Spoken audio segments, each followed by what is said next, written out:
Assalamualaikum warahmatullahi wabarakatuh.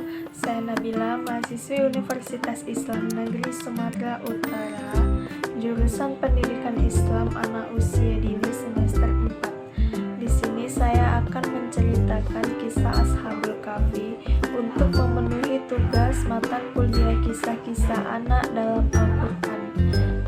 Langsung saja, selamat menyaksikan.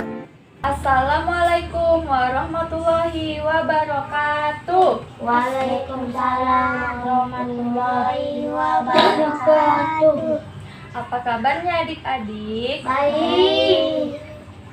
Perkenalkan, nama kakak Nabila. Di sini kakak mau cerita kisah Ashabul Kahfi. Ada yang tahu kisah Ashabul Kahfi? Enggak. Ashabul Kahfi merupakan salah satu kisah menakjubkan yang terjadi pada masa lalu sebelum zaman Nabi Muhammad SAW. Ashabul Kahfi adalah kisah 7 pemuda yang tertidur di dalam gua selama 309 tahun, di mana mereka bersembunyi di dalam gua untuk melarikan diri dari kekejaman Raja Dicyanus untuk mempertahankan keimanannya. Kisah pemuda tersebut tertera dalam Al-Quran Surah Al-Kahfi ayat 9-26. Ashabul Kahfi terjadi pada sebuah negeri bernama Ephasus yang dipimpin oleh seorang raja bernama Raja Dicyanus yang memerintah pada 249 hingga 251 Masehi. Dalam memerintah, Raja Dicyanus sangat kejam dan menyiksa penganut-penganut Kristen. Sang raja penyembah berhala, dia selalu memerintahkan dan memaksa seluruh rakyatnya untuk ikut menyembah berhala. Jika ada yang menentangnya, Raja Dicyanus tidak segan-segan untuk membunuhnya. Oleh karena itu, sebagian besar rakyat di negeri tersebut penyembah berhala. Pada suatu hari, Raja Dicyanus mendengar bahwa ada beberapa orang pemuda golongan bangsawan yang menolak menyembah berhala. Ada yang tahu berhala apa? Nggak tahu. Berhala itu patung. Jadi mereka itu menyembah patung. Mengetahui hal itu, Raja Dicyanus memerintahkan pengawalnya untuk segera membawa pemuda-pemuda tersebut ke hadapannya. Sesampainya di istana, pemuda-pemuda tersebut ditanya, mengapa mereka tidak mau menyembah berhala? Mereka menjawab, hanya mau beribadah kepada Allah Subhanahu wa Ta'ala. Sang raja kemudian menawarkan berbagai kenikmatan harta dan jabatan agar mereka mau meninggalkan keimanannya. Namun mereka tetap teguh pada pendiriannya dan menolak semua tawaran raja. Raja pun murka dan memberikan kesempatan bagi pemuda tersebut. Pemuda-pemuda tersebut memiliki keteguhan iman yang luar biasa dan tetap menolaknya. Mereka pun kemudian pergi dan meninggalkan kota.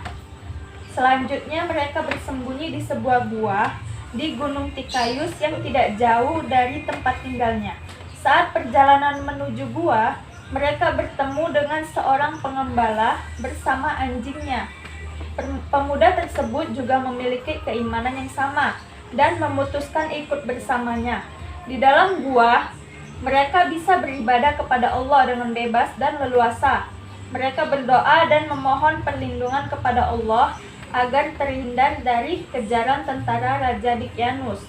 Allah Subhanahu wa Ta'ala kemudian menutup pendengaran dan penglihatannya sehingga mereka tertidur dalam waktu yang cukup lama, yaitu 309 tahun.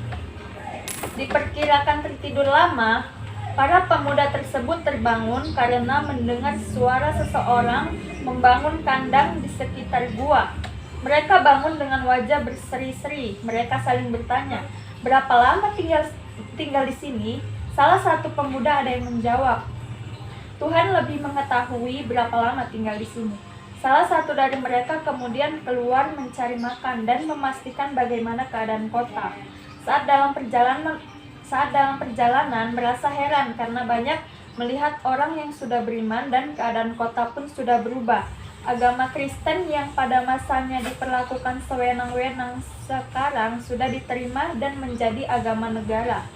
Ashabul Kahfi merupakan kisah yang langgeng pada Kristen dan Islam.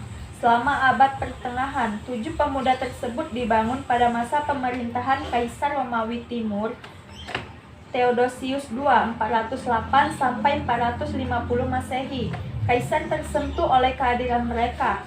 Tak berselang lama kemudian 7 pemuda meninggal dan memerintahkan agar jenazah mereka diabadikan.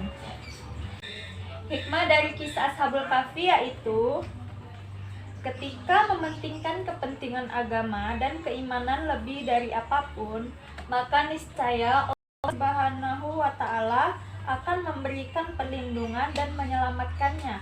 Selain itu, selagi kita tawakal kepada Allah Subhanahu wa Ta'ala, meskipun dalam kondisi dilanda masalah, maka yakinlah bahwa Allah Subhanahu wa Ta'ala akan menolongnya. Sekian dari kisah kakak. Assalamualaikum warahmatullahi wabarakatuh. Waalaikumsalam warahmatullahi wabarakatuh. Sekian dari kisah Ashabul Kahfi yang saya ceritakan kepada anak usia dini. Apabila ada salah kata, saya mohon maaf. Assalamualaikum warahmatullahi wabarakatuh.